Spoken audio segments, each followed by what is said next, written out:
Good morning and good afternoon to everyone. My name is Daniel. I'm a program coordinator at Privacy Rules. And for this Privacy Espresso, we are joined today by Minal D'Rozario, who is a co-founder and director of Ideosphere, a public relation and communication company based in Pune and Bombay, India.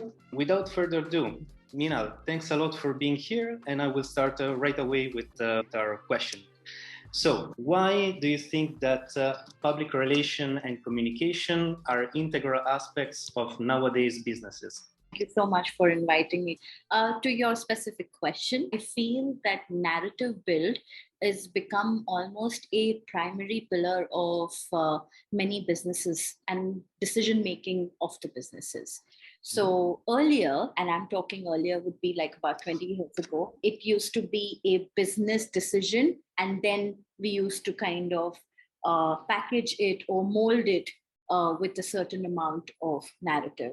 But it's completely vice versa now. And I think that's why communication experts are starting to play a very pivotal role in the boardroom as well, because now they understand the value of integrating a certain positioning and messaging right at the core and the foundation of the company, because the impact can be seen on the product at investor level, for employer branding and policy levels. So hence, I think taking in terms of the entire spectrum of communication, I just feel that with the diversified channels which the consumer is being continuing to use, one message fits all as a concept is kind of dying now. Okay, so now we need to be able to customize and curate, content or messages based on where the receiver or the information source is coming from. And from that perspective, to cohesively connect the dots and get it back to the brand purpose, I think we as communication experts can do beautifully well. Having said that, also what has happened is there's a certain amount of challenges also which are coming with this. And I think that's where, just kind of linking back to why we are here, is the data breach aspect of it. Because when you're actually having multiple mediums, monitoring and tracking of that engagement is also becoming quite difficult.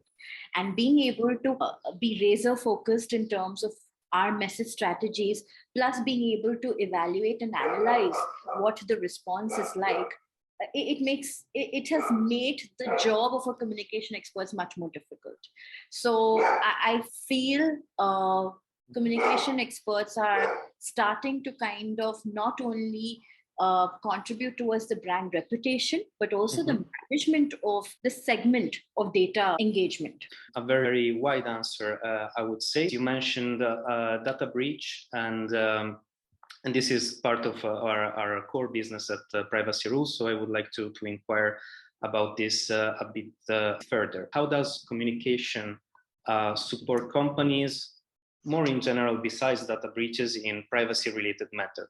At this point in time, data breach generally comes under the crisis communication side of things. What is happening is that it's more sort of a reactive approach. Okay, of course, there are a lot of brands and customers who have understood the value of building the foundation and anticipating and preparing itself for certain scenarios to come up. What I mean to say is that it's no more wait and watch approach. It is basically almost like it can make or break in seconds. So which means that, more the businesses are kind of being backed by technology, more the pillar of trust, is becoming so much more important, because at the end of the day, the customer's customer in this case is interacting with a platform and not necessarily a human interface. So when that is kind of being taken out, or that has been changed, it's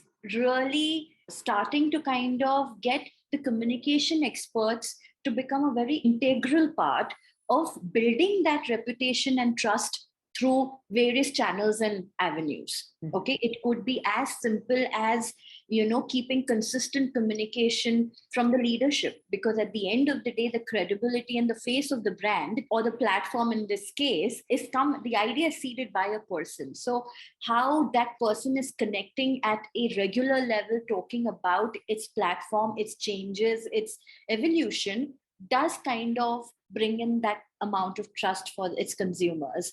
Second is the changes in the pivots in tech businesses is also that much faster. It is not anymore a threshold of a 5-year plan, it's a threshold of a 6-month program, right? So from that perspective, how the industry and how we are equipping ourselves with the upcoming changes is something needs to be seeded out more actively to the customer's customer. And I think that's how communication experts are starting to also become able to have a foresight towards what the industry is going to be next, faced with.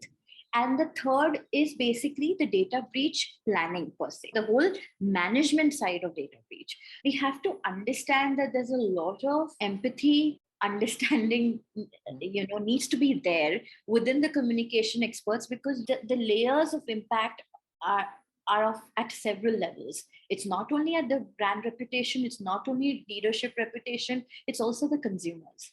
And how we are being able to take care of the consumers at the point of data breach, because at the end of the day, they're entrusting us with their personal information. So how are we managing that makes a huge difference.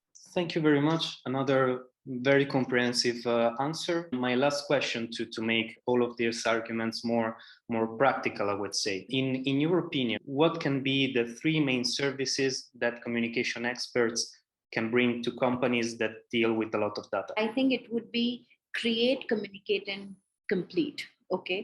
Why create is basically you need to have a pre-preparedness module, which needs to be like a blueprint, which needs to be prepared for all possible data breaches, which also is important. And that's where I think privacy rules helps us, is to equip us to understand in terms of what could be, the various type of data breaches and how should we be managing that.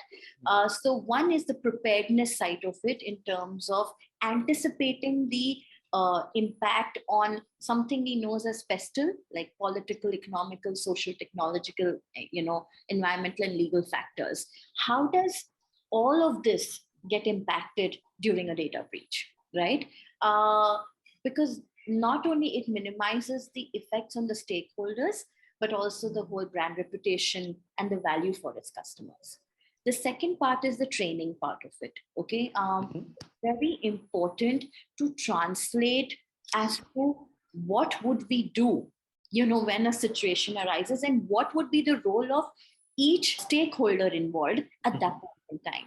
Because it's not only the job of the senior management and the communication team at that point in time and the legal team. It's basically a holistic involvement by the employees of the company and the consumers of that particular company, as well as the management, right? So having regular workshops and knowledge being driven on data privacy and its impact in case of breach needs to be translated, and it needs to be done consistently as a regular exercise. The another angle I would definitely highlight is, with the growing number of startups, I think if this workshop or possibly a training can be undertaken at the foundation level of the companies, it will help them to actually integrate and sensitize the entire data breach and the data privacy side of things much ahead of time, rather than when the situation arises. And the most important, I think, which we've been doing for years, is actually the management of a crisis, because we are at the cusp of these two very impactful parties. And how do we manage that at that point in time with utmost understanding of the situation and the impact on our possible response or our possible approach can break the entire reputation of the company. So summarizing: blueprint, trainings, and management. Minal, thank you so much for being with us today. Just for our audience, Ideosphere is a partner company of Privacy Rules that belongs in specific to the cyber crisis communication program. We're basically dealing with this kind of issues on a daily basis together with our legal partners and cybersecurity partners. So thanks again, and see you in the next Privacy Espresso. Thank you so much for this.